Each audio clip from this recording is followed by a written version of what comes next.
She was invited to her billionaire ex-husband's wedding by his cruel mother. Everyone froze when she arrived in a $500 million private jet with secret triplets. "You gold-digging snake!" Eleanor Carter's voice echoed through the mansion's grand hall. "You think you deserve to be part of this family? You're nothing but a charity case my son picked up." Ava Mitchell stood her ground, trembling but dignified. "I've never wanted your money, Eleanor. I love Nicholas for who he is, not his last name." "Love?"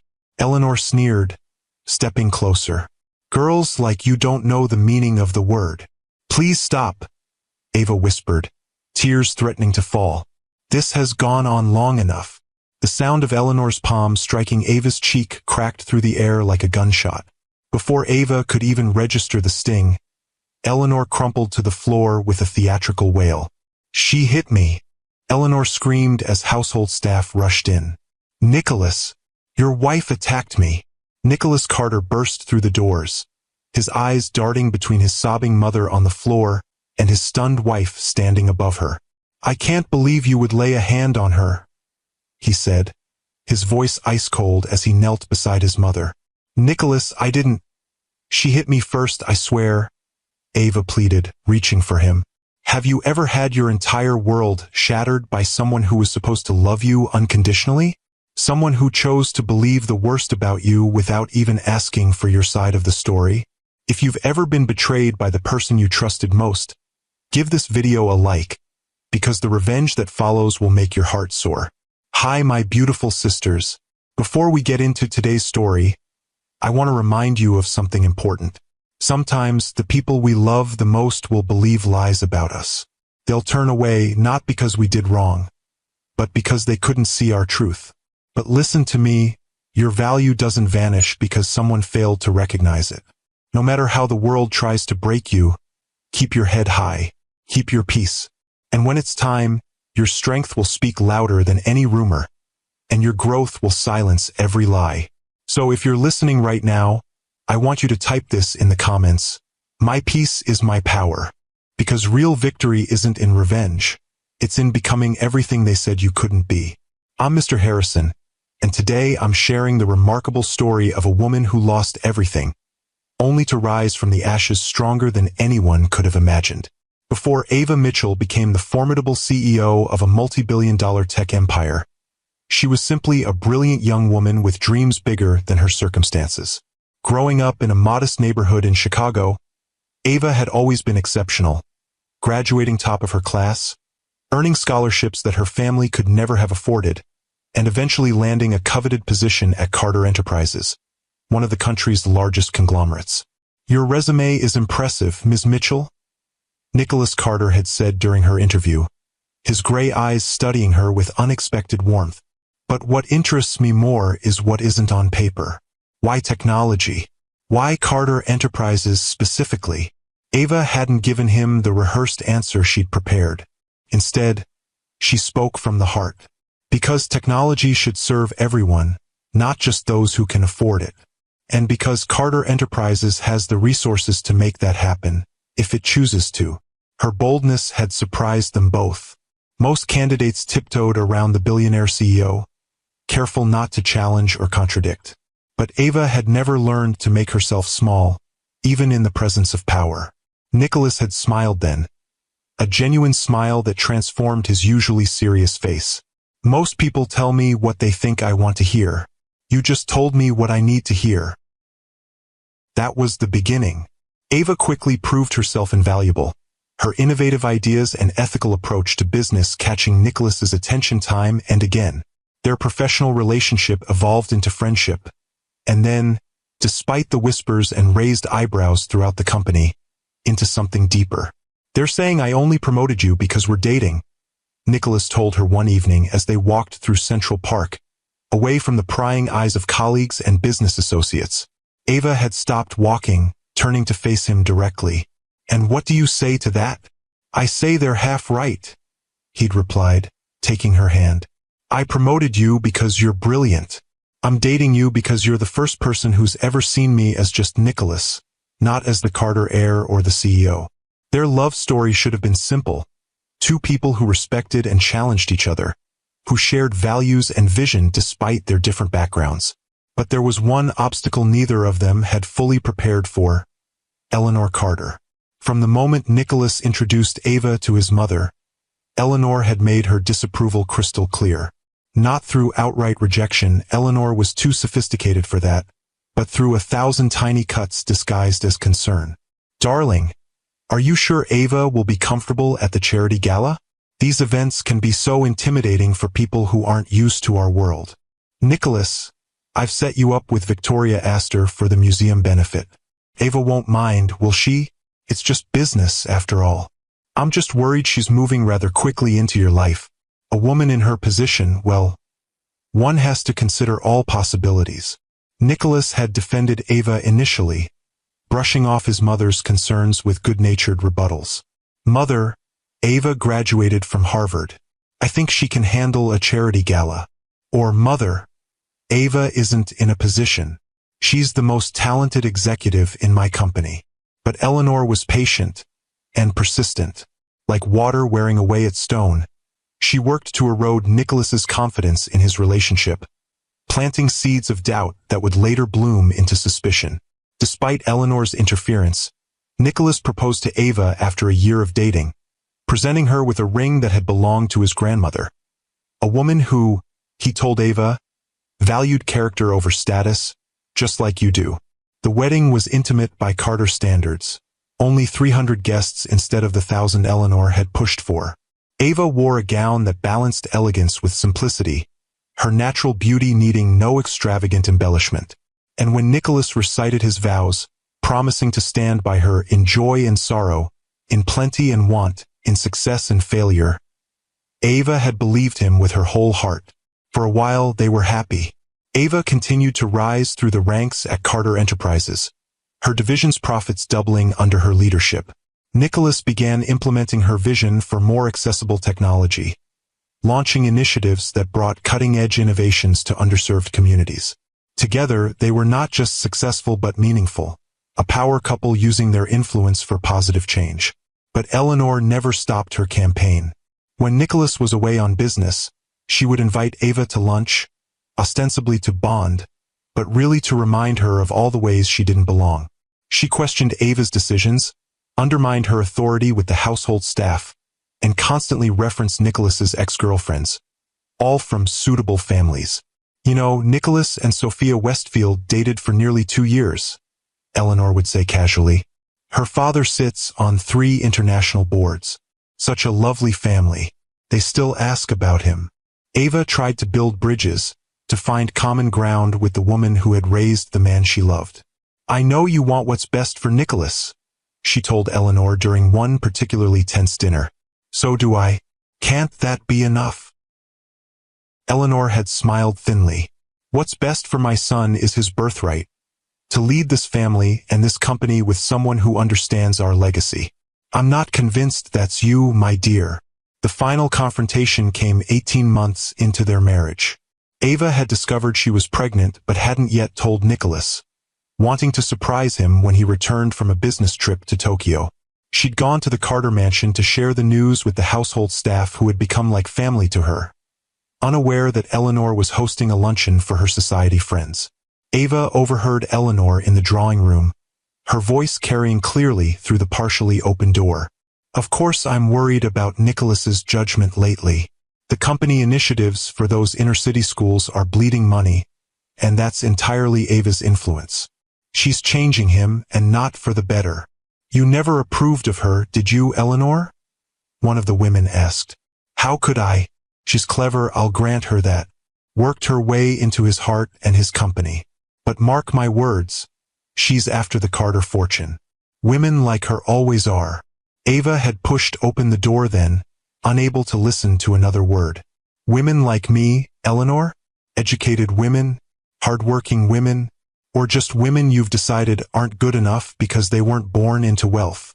The confrontation escalated quickly, Eleanor's carefully maintained facade crumbling as Ava refused to back down.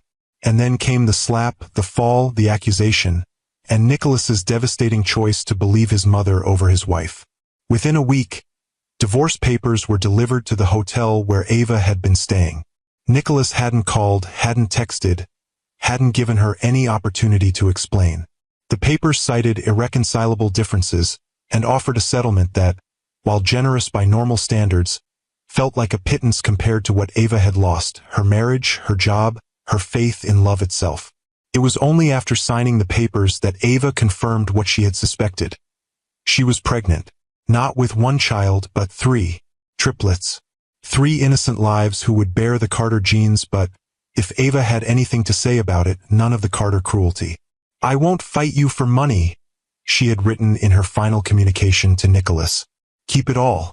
The only thing I ask is that you never contact me again. If you've ever had to start over from absolute zero, with your heart shattered and your trust broken, hit that like button. And if you believe that the best revenge is living well, subscribe to Timeless Love Tales with Mr. Harrison. Because what Ava Mitchell did next will show you exactly what true strength looks like." The doctor's words still echoed in Ava's mind as she sat alone in her small apartment, staring at the ultrasound images spread across her coffee table. "Congratulations, Ms. Mitchell. You're carrying triplets. Triplets. 3 heartbeats. 3 futures to protect. 3 reasons to rebuild everything she had lost." The first months were the hardest. Morning sickness that lasted all day, the physical strain of carrying 3 growing babies, and the emotional weight of doing it all alone. Ava had withdrawn her modest savings and rented a simple 2-bedroom apartment far from the luxury she had known as Nicholas's wife.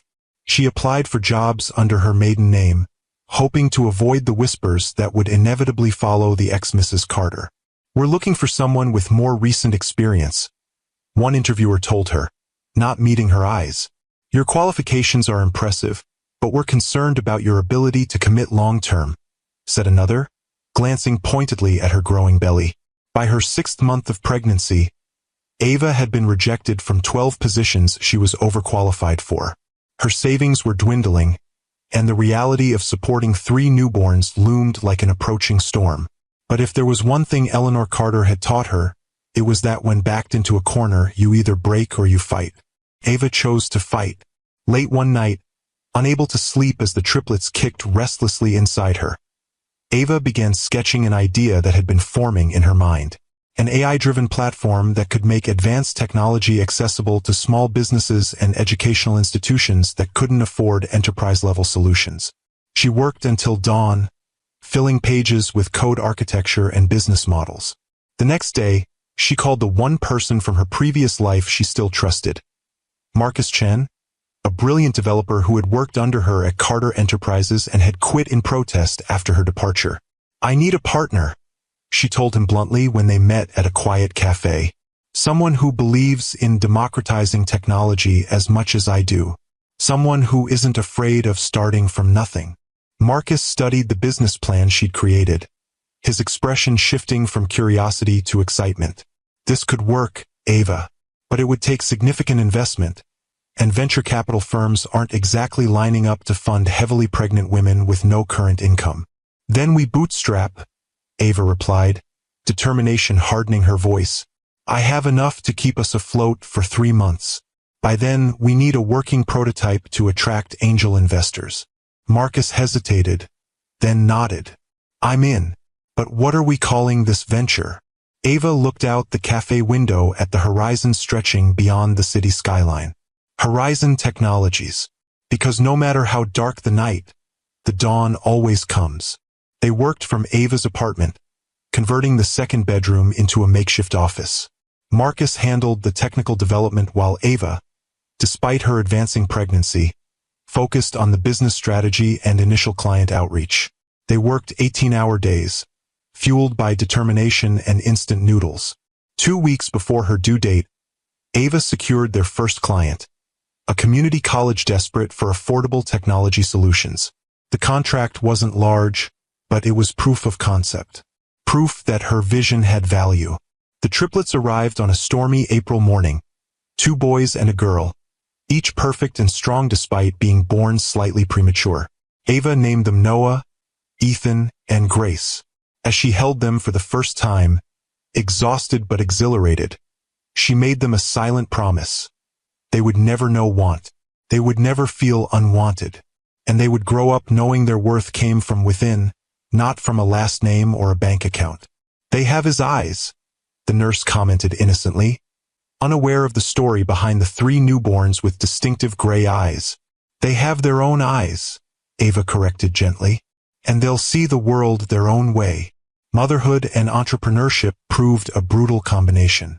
Ava worked with the triplets sleeping beside her, took investor calls while nursing, and presented pitches with burp cloths hidden just out of video frame.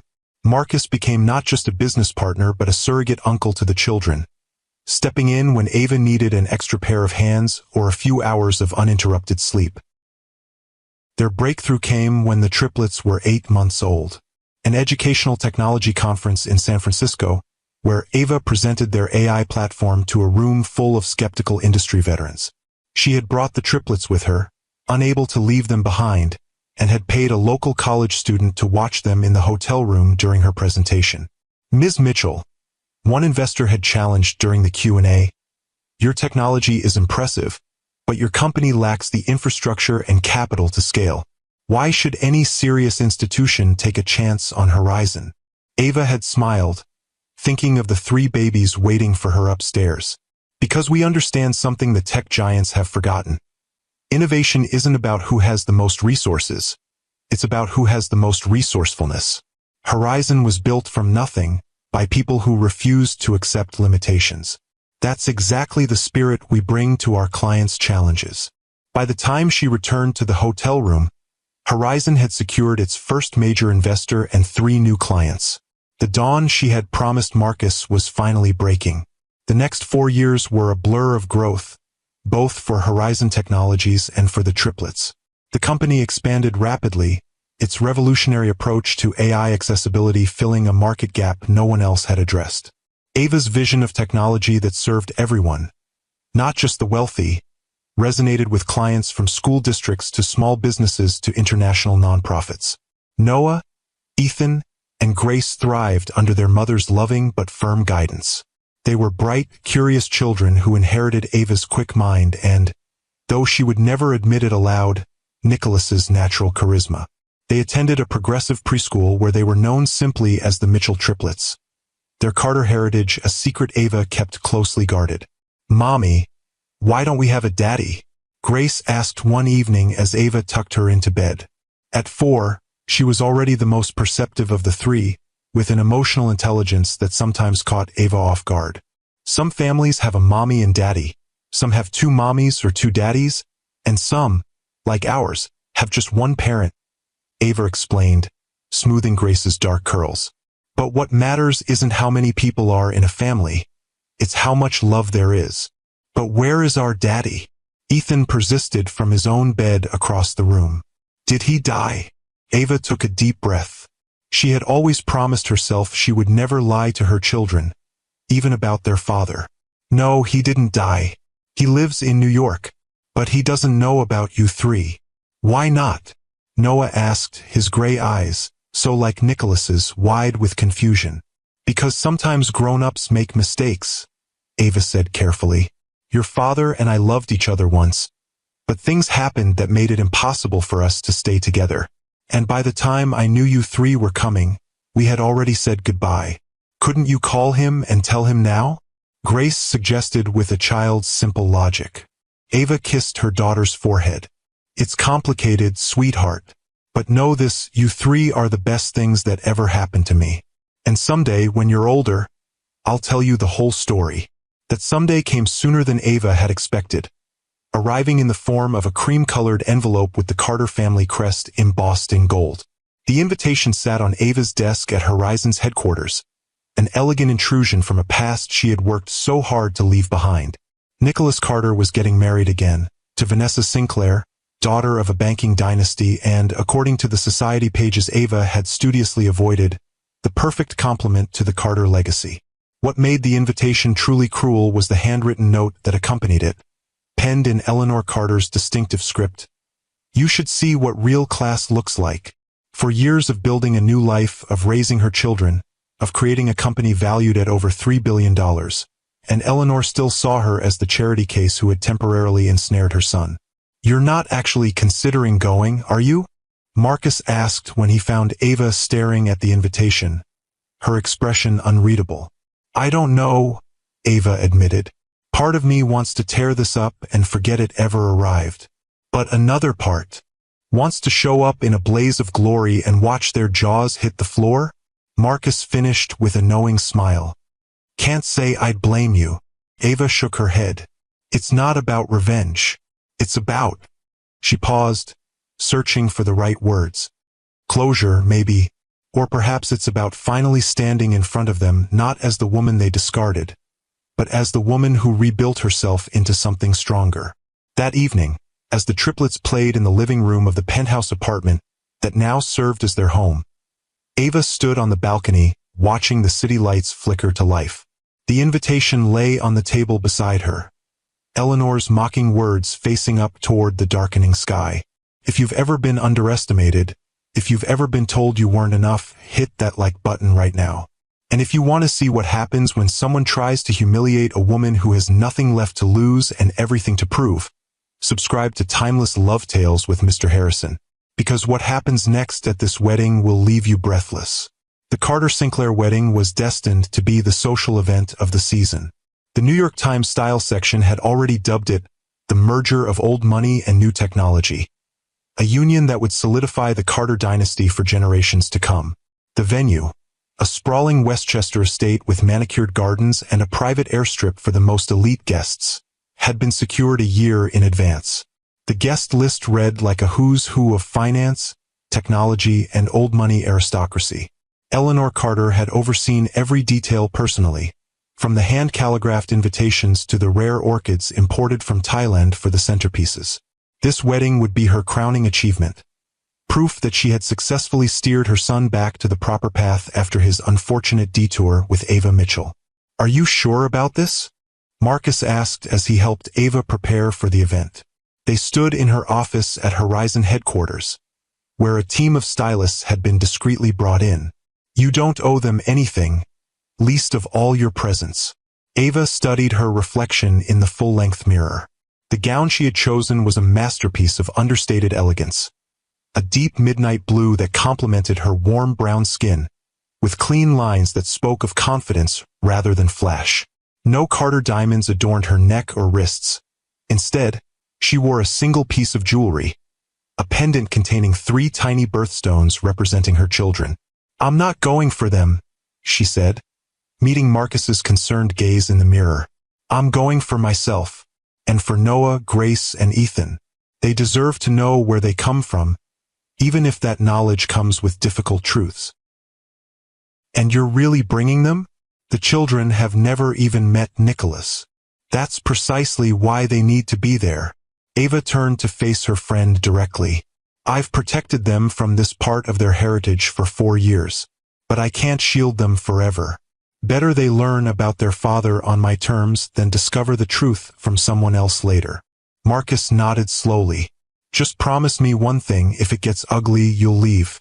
Those kids don't need to witness a scene. There won't be a scene, Ava assured him with quiet confidence. Eleanor Carter thrives on drama. I won't give her the satisfaction. The triplets were excited about the special trip their mother had planned.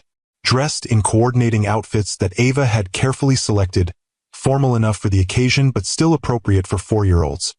They bounced with anticipation as they boarded the Horizon 1, the company's revolutionary private aircraft that combined luxury with cutting-edge clean energy technology. Is this a work trip, Mommy? Noah asked as they settled into the plush cabin. Always the most practical of the 3, he was trying to make sense of their unusual Saturday plans. Not exactly, sweetheart. Ava fastened his seatbelt, then moved to help Grace with hers. We're going to a wedding. Someone I used to know is getting married. Will there be cake? Ethan wanted to know, his priorities clear. Ava smiled despite her nerves. I imagine there will be quite an impressive cake. Are they your friend? Grace asked, her perceptive eyes studying her mother's face. Even at 4, she had an uncanny ability to read emotions. Ava hesitated, then answered truthfully. They were once. A long time ago. As the jet soared toward New York, Ava prepared the children as best she could without overwhelming them. She explained that they would meet many new people, including someone very important. The man at the wedding, his name is Nicholas Carter. He's your father, she told them gently, watching their expressions carefully. He doesn't know about you yet, and he might be very surprised to meet you. Why doesn't he know about us? Noah asked, his brow furrowed in confusion. Because sometimes grown-up relationships are complicated, Ava explained.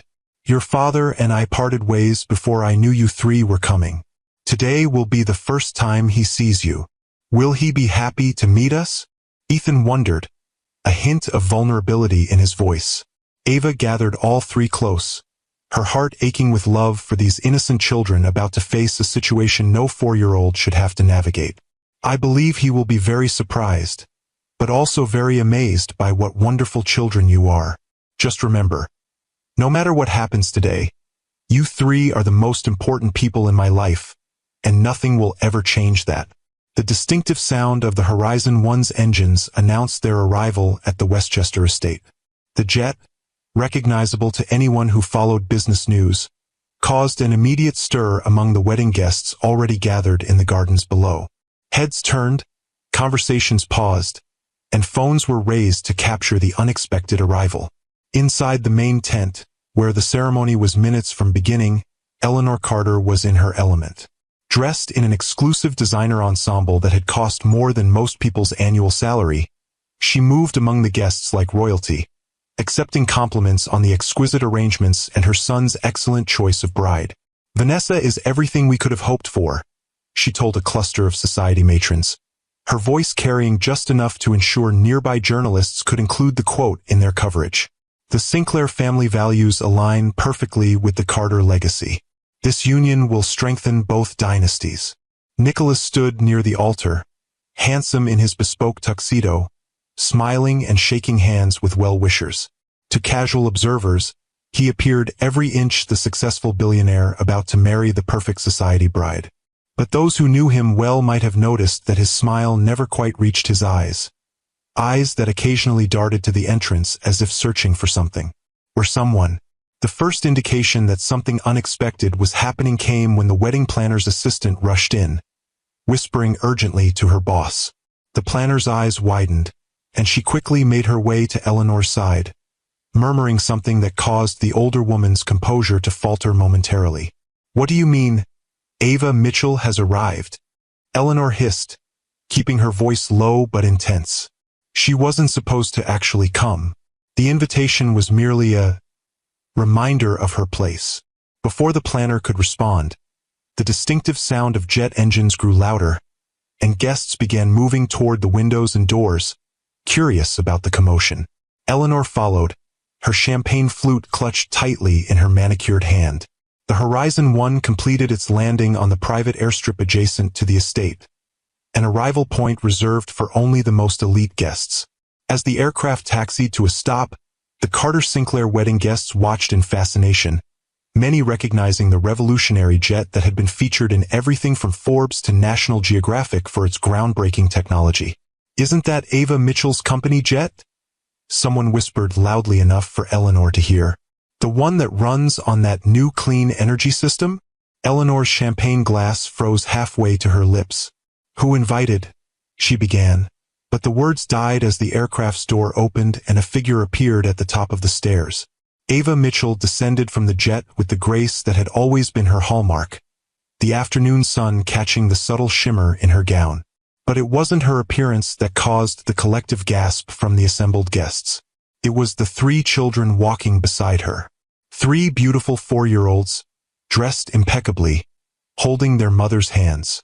2 boys and a girl, each bearing the unmistakable Carter features, especially those distinctive gray eyes that had graced Carter family portraits for generations. "Oh my God," someone murmured. "They look just like Nicholas." The whispers spread like wildfire through the crowd. Phones were raised, capturing the moment that would undoubtedly dominate social media within hours. The perfect Carter Sinclair wedding was suddenly overshadowed by a development no one had anticipated. Inside the tent, Nicholas had noticed the commotion and moved toward the entrance, curious about what had captured everyone's attention. When he stepped outside and saw Ava walking toward the venue with 3 small children, the color drained from his face. Recognition, confusion, and shock passed across his features in rapid succession. Eleanor moved quickly, intercepting Ava before she could reach the main gathering. "How dare you?" she hissed, voice low but venomous. "This is a private ceremony." Ava smiled, the calm smile of someone who had nothing left to fear. "I was invited, Eleanor. By you." She produced the invitation from her clutch. "I simply brought my family, as the card suggested." "They're not," Eleanor began, but fell silent as Noah looked up at her with eyes identical to her son's. "Grandmother?" he asked innocently, the word causing Eleanor to physically recoil. "Mother." Nicholas's voice came from behind them. He stood transfixed, gaze moving between the 3 children and Ava. "What's happening?" "Nothing that concerns you today," Eleanor attempted, placing a hand on his arm. "The ceremony is about to." "Are they mine?" Nicholas asked directly, ignoring his mother completely for perhaps the first time in his life. Ava met his gaze steadily. "Yes, Noah, Grace, and Ethan. They're 4 years old next month." The silence that followed seemed to stretch into infinity. Guests pretended not to listen while straining to catch every word. The bride had now emerged from the bridal suite, her expression shifting from confusion to dawning horror as she took in the scene unfolding on her wedding day. "Why didn't you tell me?" Nicholas finally managed, his voice barely audible. "You didn't ask," Ava replied simply. "You believed I was capable of violence without question. You served me divorce papers without a conversation. Why would I trust you with something as precious as our children?" Eleanor's composure cracked completely. "She's lying, Nicholas. This is obviously some scheme." "Stop." Nicholas's command was quiet but absolute. For the first time, Eleanor saw something in her son's face she had never witnessed before: defiance. "I want to hear from Ava." But Ava was already turning to leave, her purpose fulfilled. She hadn't come for reconciliation or even confrontation. She had come to reclaim the narrative, to show them who she truly was, and what their actions had cost. "We should go," she said to the children. "We have a flight to catch." "Wait," Nicholas called, moving toward them. "Please, Ava, we need to talk about this." She paused, looking back at the man she had once loved with her whole heart. "For years ago, you chose to believe lies without giving me a chance to speak the truth. Now you have to live with that choice." "They're my children too," Nicholas said, his voice breaking slightly. "You can't just walk away." "Can't I?" Ava asked quietly. "Isn't that exactly what you did to me? The difference is, I'm giving you the courtesy of knowing they exist. That's more than you deserved." As she guided the children back toward the waiting jet, whispers erupted behind them. The perfect wedding was unraveling, the carefully constructed facade crumbling in real time. If you've ever had to walk away from someone who didn't value you enough to fight for the truth, hit that like button. And if you believe that sometimes the most powerful statement isn't what you say, but simply showing up as your authentic self, subscribe to Timeless Love Tales with Mr. Harrison. Because this story isn't over yet, and what happens next will show you exactly what true dignity looks like in the face of betrayal. Nicholas stood frozen, watching as Ava led their children, his children, back toward the waiting aircraft. For years, he had missed 4 years of their lives. First steps, first words, first everything. Gone, irretrievable, because of a choice he had made in a moment of blind loyalty to his mother. "Nicholas!" Vanessa's voice cut through his thoughts. She stood beside him now, her wedding gown a frothy confection of lace and pearls, her expression a mixture of confusion and anger. "What is happening? Who are those children?" He turned to her slowly, as if waking from a trance. "They're my children with Ava." "You're what?" Vanessa's voice rose sharply. "You have children you never told me about?" "I didn't know," he said simply, his eyes drawn back to the retreating figures. "I didn't know they existed." Eleanor inserted herself between them, her social mask firmly back in place. "Darling," This is clearly some sort of desperate ploy. We can discuss it after the ceremony. The guests are waiting, and there isn't going to be a ceremony. Nicholas's words fell like stones into still water. Not today. What are you saying? Vanessa demanded, tears threatening to ruin her perfect makeup. You're calling off our wedding because your ex-wife showed up with some children? They're not some children, Nicholas replied, a new certainty in his voice. They're my children, and I need to talk to their mother. Without waiting for a response, he strode after Ava, ignoring the gasps and murmurs that followed him. Behind him, Eleanor called his name with increasing desperation, but for once, her voice held no power over him. Ava, wait! He called as he reached the airstrip. She had already helped the children up the stairs into the jet, but paused at the sound of his voice. Please, just 5 minutes. She turned, her expression carefully neutral. The children are tired, Nicholas. It's been a long day for them.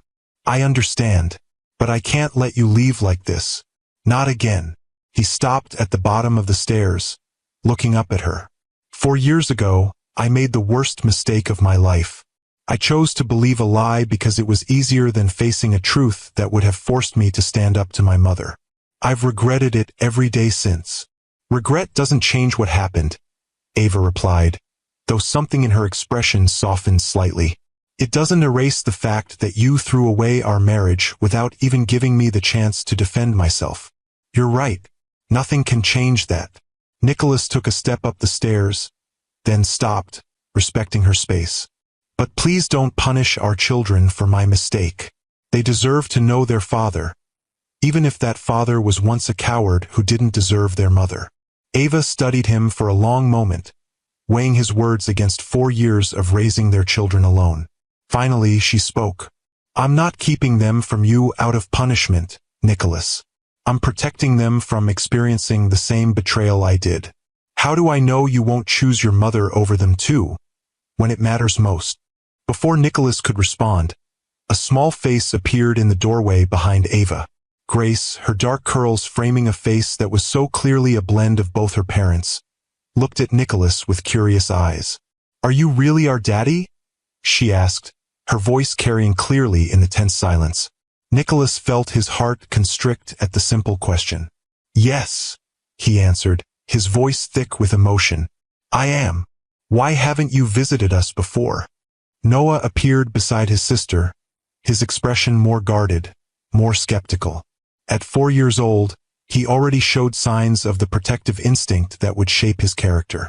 Because I didn't know about you, Nicholas answered honestly. And that's my greatest regret. Did you stop loving Mommy? Ethan asked, joining his siblings, his innocent question cutting straight to the heart of the matter. Nicholas looked past the children to Ava, whose composure had finally cracked slightly at her son's question. No, he said quietly. I never stopped loving your mother. I just forgot, for a while, how to be worthy of her love. A commotion behind them drew their attention. Eleanor was approaching, flanked by security personnel and a distraught Vanessa. Nicholas, this is absurd, Eleanor called. You're making a scene. Think of the guests. Think of Vanessa. I'm thinking of my children. Nicholas cut her off, turning to face his mother. For the first time in my life, Mother, I'm thinking clearly about what truly matters. Eleanor's face hardened. These children appear out of nowhere on your wedding day, and you're ready to throw away everything for them? How do you even know they're yours? Look at them, Mother. Nicholas gestured toward the 3 small faces watching from the jet doorway. They have my eyes, my father's chin, your mother's nose. They are Carter's, whether you choose to acknowledge them or not. This is what she wanted, Eleanor hissed, gesturing toward Ava. To disrupt your life, to ruin your future with Vanessa. Can't you see you're playing right into her hands? Nicholas shook his head slowly. No, Mother. This is what you created when you lied about Ava attacking you. When you manipulated me into turning against the only woman I've ever truly loved. These children exist because of your lies, and I've missed 4 years of their lives because I was too weak to question you. A gasp went through the small crowd that had gathered at a respectful distance. Vanessa stepped forward, her expression shifting from hurt to shock. What do you mean she lied? Eleanor, what is he talking about? Eleanor's carefully constructed facade began to crumble. Nicholas, you can't possibly believe. I saw the security footage, he interrupted quietly. 3 months after Ava left, I was cleaning out her office at Carter Enterprises, and I found the backup drive for the mansion's security system. The cameras captured everything, Mother. You slapping Ava. You falling to the ground pretending she had hit you. All of it. The silence that followed was deafening.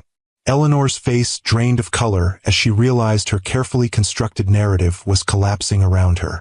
Why didn't you say anything? Ava asked, her voice barely above a whisper. If you knew the truth 3 months after I left, why didn't you come after me?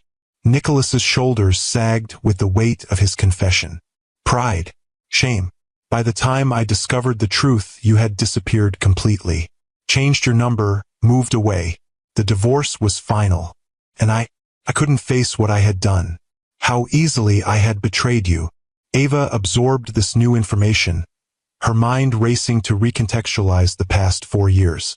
All this time, she had believed Nicholas had chosen his mother over her without ever learning the truth.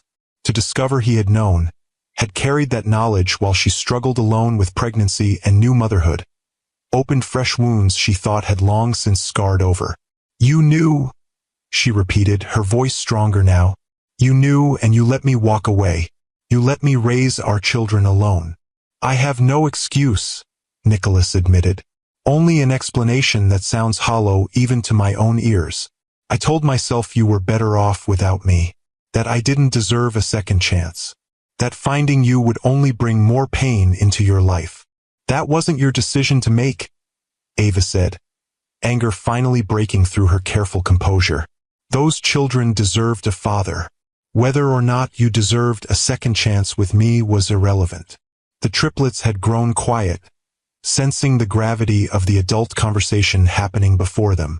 Grace slipped her small hand into Ava's, while Noah and Ethan pressed closer to their mother, instinctively protective. You're right, Nicholas acknowledged. It wasn't my decision to make. I was a coward then, and I have no right to ask for anything now. He took a deep breath, then continued.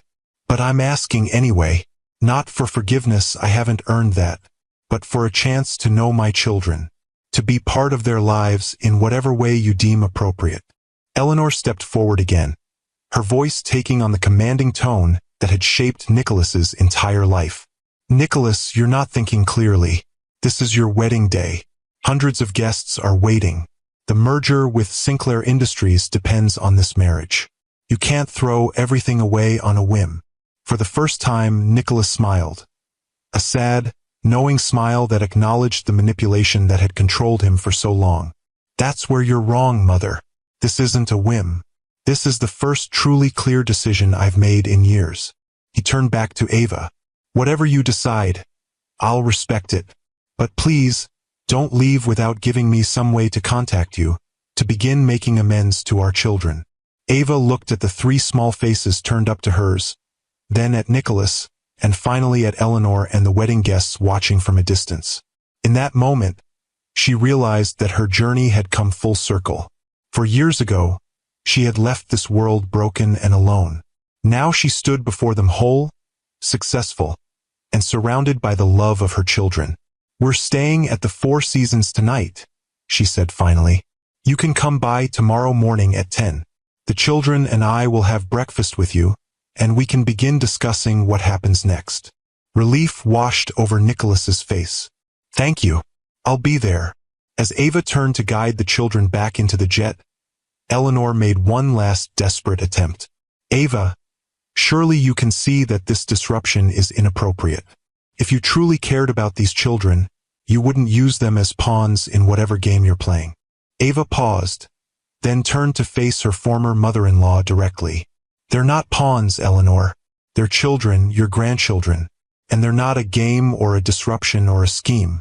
They're the consequence of your lies and Nicholas's choices. Her voice remained calm, but carried an authority that silenced even Eleanor. I didn't come here today for revenge or to cause a scene. I came because after 4 years of raising these children alone, building a company from nothing, and reconstructing my life from the ashes you created, I wanted you to see exactly what you threw away. Not just me, but them. 3 beautiful, brilliant children who have grown up without their father or their grandmother because of your pride. With those words, Ava guided the children into the aircraft. As the door closed behind them, Nicholas turned to face the wreckage of his wedding day. Vanessa had already retreated, surrounded by her bridesmaids and family. Guests were dispersing, phones in hand, undoubtedly spreading the dramatic turn of events across social media. And Eleanor stood alone, her carefully constructed world crumbling around her. "What have you done?" she whispered, watching as the Horizon 1 prepared for takeoff. "What I should have done 4 years ago," Nicholas replied. "Chosen truth over convenience, love over appearances." He looked at his mother with new eyes, not with anger, but with a kind of sad clarity. "I'll always be your son, Mother, but from now on, I'll be their father first." As the jet lifted into the evening sky, Ava settled back in her seat, watching her children excitedly point out the diminishing landscape below. The weight she had carried for 4 years felt lighter somehow. Not gone. Some burdens never truly disappear, but transformed into something she could finally begin to set aside. "Mommy, is he really going to have breakfast with us tomorrow?" Grace asked, her perceptive eyes studying Ava's face. "Yes, sweetheart. Your father wants to get to know you. Will he come live with us?" Ethan wondered, always the most straightforward of the 3. "No, not like that," Ava explained gently. "But he might become part of our lives in a new way." Noah, ever protective, frowned slightly. "What if he makes you sad again?" Ava gathered her son close, kissing the top of his head. "That's a very grown-up worry, Noah. But you don't need to protect me. I'm stronger now than I was before. We all are." As New York faded behind them, Ava Mitchell looked toward the horizon. The namesake of the company she had built from nothing, the direction she had always faced even in her darkest moments. Tomorrow would bring a new chapter, complicated and uncertain. But for the first time in 4 years, she allowed herself to consider that the future might include healing for wounds she had long since accepted as permanent. Not for Eleanor's sake. Some bridges were truly burned beyond repair. Not even for Nicholas, whose journey toward redemption had only just begun. But for Noah, Grace, and Ethan, who deserved to know all parts of their heritage, both the strength they inherited from their mother and the legacy that came with the Carter name. And perhaps, in the smallest corner of her heart, for herself as well. Because true victory wasn't found in revenge or in walking away.